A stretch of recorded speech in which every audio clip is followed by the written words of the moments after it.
ஏசாயா அதிகாரம் 22. தரிசன பள்ளத்தாக்கின் பாரம்.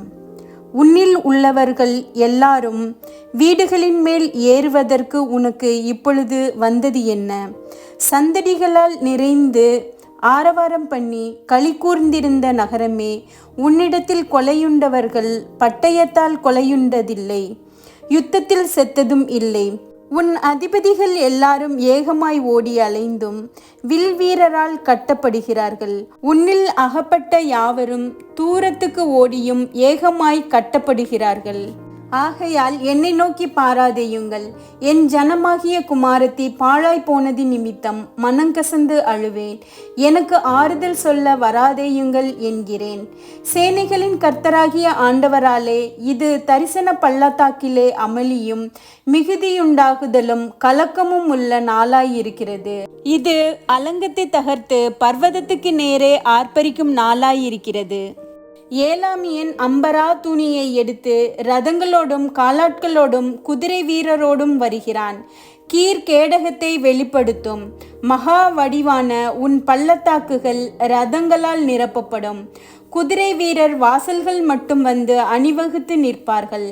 அவன் யூதாவின் மறைவை நீக்கி போடுவான். அந்நாளிலே வனமாளிகையாகிய ஆயுத சாலையை நோக்குவாய். நீங்கள் தாவீது நகரத்தின் இடிதல்கள் அநேகமாய் இருப்பதைக் கண்டு கீழ்குளத்து தண்ணீர்களை கட்டி வைத்து எருசலேமின் வீடுகளை எண்ணி அலங்கத்தை அரணிப்பாக்கும்படி வீடுகளை இடித்து 2 மதில்களுக்கு நடுவே பழைய குளத்து தண்ணீர்களுக்கு ஒரு அகலை உண்டு பண்ணுவீர்கள். ஆனாலும் அதை செய்தவரை நீங்கள் நோக்காமலும் அதை ஏற்படுத்தி தூரத்திலிருந்து வரப்பண்ணினவரை கவனியாமலும் போகிறீர்கள். சேனைகளின் கர்த்தராகிய ஆண்டவர் அக்காலத்திலே அளவும் புலம்பவும் மொட்டையிடவும் ரட்டுடுத்தவும் கட்டளையிட்டார். நீங்களோ சந்தோஷித்து கழித்து ஆடு மாடுகளை அடித்து இறைச்சியை சாப்பிட்டு திராட்சரசத்தை குடித்து புசிப்போம் குடிப்போம், நாளைக்கு சாவோம் என்று சொல்வீர்கள். மெய்யாகவே நீங்கள் சாகும் மட்டும் இந்த அக்கிரமம் உங்களுக்கு நிவிர்த்தியாவதில்லை என்று சேனைகளின் கர்த்தராகிய ஆண்டவர் சொல்லுகிறார் என்பது என் செவி கேட்கும்படி சேனைகளின் கர்த்தரால் தெரிவிக்கப்பட்டது. சேனைகளின் கர்த்தராகிய ஆண்டவர் உரைத்ததாவது: நீ அரண்மனை விசாரிப்புக்காரனும் பொக்கிஷக்காரனும் ஆகிய செப்னா என்பவனிடத்தில் போய் சொல்ல வேண்டியது என்னவென்றால், உயர்ந்த ஸ்தலத்திலே தன் கல்லறையை வெட்டி கன்மலையிலே தனக்கு வாசஸ்தலத்தை தோண்டுகிறவனைப் போல நீ உனக்கு இங்கே கல்லறையை வெட்டும்படிக்கு உனக்கு இங்கே என்ன இருக்கிறது? உனக்கு இங்கே யார் இருக்கிறார்கள்?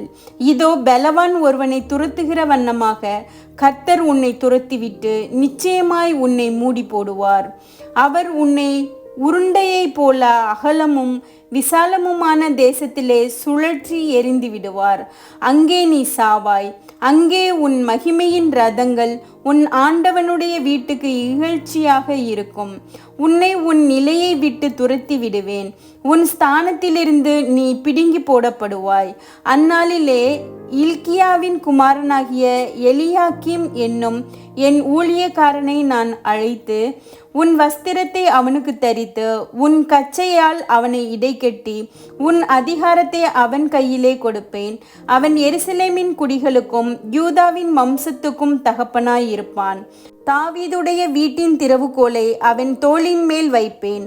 ஒருவரும் பூட்டக்கூடாத படிக்கு அவன் திறப்பான், ஒருவரும் திறக்கக்கூடாத படிக்கு அவன் பூட்டுவான். அவனை உறுதியான இடத்திலே ஆணியாக கடாவுவேன். அவன் தன் தகப்பன் வீட்டுக்கு மகிமையான சிங்காசனமாக இருப்பான். அதின்மேல் அவன் தகப்பன் வம்சத்தாராகிய புத்திரர் பௌத்திரருடைய மகிமை அனைத்தையும் சிறிதும் பெரிதுமான சகல பானபாத்திரங்களையும் தூக்கி வைப்பார்கள். உறுதியான இடத்தில் கடாவப்பட்டிருந்த ஆணி அந்நாளிலே பிடுங்கப்பட்டு முறிந்து விழும். அப்பொழுது அதன் மேல் தொங்கின பாரம் அருந்து விழும் என்று சேனைகளின் கர்த்தர் உரைக்கிறார். கர்த்தரே இதை உரைக்கிறார் என்று சொல் என்றார்.